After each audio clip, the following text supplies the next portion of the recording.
এই ছেলেরা, তোমাকে আশ্বস্ত করছি, নিরাশা হয় না। তবে আমি তোমাকে বলেছি, এখান থেকে উঠার আগে মোবাইলে যেন আর কোনো মেয়ের নাম্বার না থাকে। এবার শোনো, তুমি যদি আজকে মোবাইলের সব নাম্বার কেটে দিতে পারো, আর তুমি যদি বলতে পারো আমি জিন্দেগিতে আর কোনোদিন কোনো মেয়ের সাথে কথা বলবো না, তাহলে তুমি যে কোনো বিপদ থেকে বেঁচে যাবা।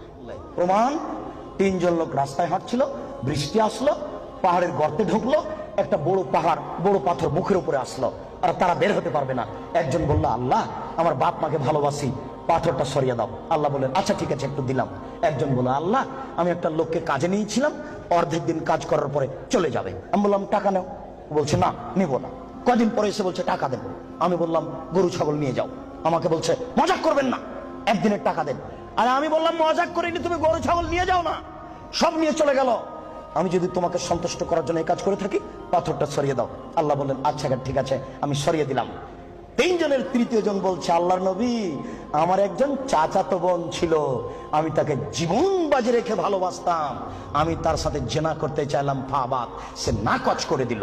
আমাকে বলল, এই, তুই যদি 100টা স্বর্ণের টাকা আমাকে দিতে পারিস, আমি রাজি।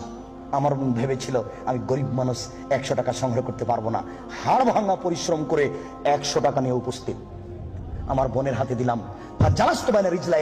আমি তার দুই পায়ের মাঝে বসলাম, আমি জেনা করব।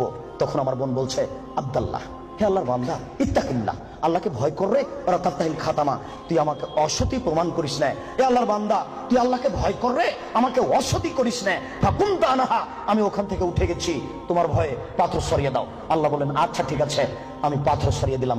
এ দেখো, বিপদ থেকে বেঁচে গেল জেনা বন্ধ করার কারণে। আমি না বুঝাতে পারলাম না। বুখারী মুসলিমের হাদিস। দুই, এই ছেলে শোনো, শুধু বাঁচা নয়, আজকে থেকে তুমি যদি বলতে পারো, কোন মেয়ে যদি তোমার সাথে জেনার গল্প করতে চাই, তাহলে তুমি মোবাইলে বলবা, ইন্নী আখাফুল্লাহ, আমি আল্লাহকে ভয় করি, জিন্দেগিতে আমি তোমার সাথে আর কোনোদিন কথা বলবো না, তুমি আমার সাথে কথা বলবো না।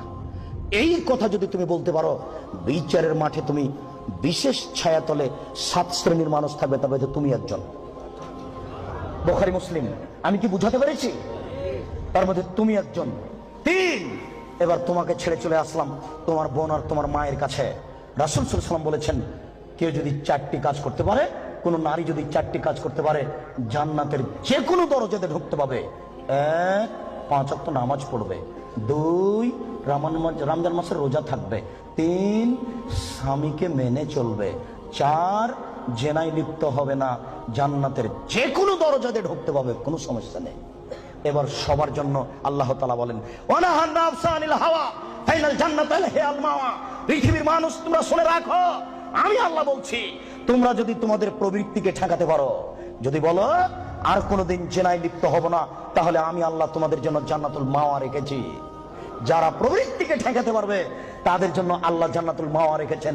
সম্মানিত উপস্থিতি, জেনা যত বড়ই পাপ হোক না কেন, আজকে আপনি সেখান থেকে ফিরে আসার চেষ্টা করুন, আল্লাহ আপনাকে রক্ষা করবেন ইনশাআল্লাহ। সম্মানিত উপস্থিতি।